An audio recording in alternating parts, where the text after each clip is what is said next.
ఇవాళ రాష్ట్రంలో ఎన్నో సమస్యలుంటే ఎండాకాలంలో రైతులు, గ్రామీణ ప్రజలు, అదేవిధంగా త్రాగునీటి సమస్యతో, ఇతర సమస్యలతో ఇబ్బందులు పడుతున్న తరుణంలో ఈ సమస్యల పరిష్కారాన్ని కృషి చేయాల్సిన మంత్రులందరూ కూడా స్టడీ టూర్ పేరుతో 9 మంది మంత్రులు ఏకకాలంలో అందరూ కూడా సింగపూర్ పర్యటిస్తూ ఉన్నారంటే మరి వీరి నిబద్ధత ఏంటి, వీరికి ఉన్న రెస్పాన్సిబిలిటీ ఏంటో నాకు అర్థం కావాలి.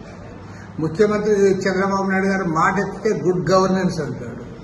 గుడ్ గవర్నెన్స్ అంటే ఇదేనా అని నేను అడుగుతా ఉన్నా. అందులో సింగపూర్లో పోయి మీరేం నేర్చుకుంటారో నాకు అర్థమే కానీ అది పెద్ద దేశము కాదు, అది ఒక నగరం మాత్రమే. కానీ ఒక నగరంలో వాళ్ళదేదో బాగుంది, వాళ్ళది పోయి చూడాలంటే ఇంకొక నగర మేయరు, కార్పొరేటర్లు వాళ్ళు పోవచ్చు తప్ప మీరు మంత్రులందరూ పోయి అక్కడ పోయి ఏం నేర్చుకుంటారు, అక్కడ ఏం చూస్తారో కూడా నాకు తెలియదు. ఏదేమైనా సరే ఇది రాంగ్ సిగ్నల్స్ పోతాయి.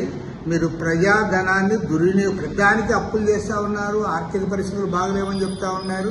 ఏం చేయాలంటే కూడా మీ ఆర్థిక పరిస్థితులు బాగలేవని మీరు మాత్రం ఒకేసారి 9 మంది మంత్రులు సింగపూర్ పర్యటన చేస్తూ ఉన్నారంటే ఇది ప్రజాధనం దుర్వినియోగము.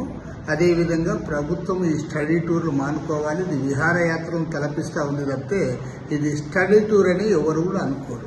కాబట్టి అంటే ముఖ్యమంత్రి గారు ఇప్పటికైనా తగు జాగ్రత్త వహించాలి, తగు పద్ధతిలో ప్రజలకు రెస్పాన్సిబిలిటీ ఉండాలని చెప్పి కోరుతాం.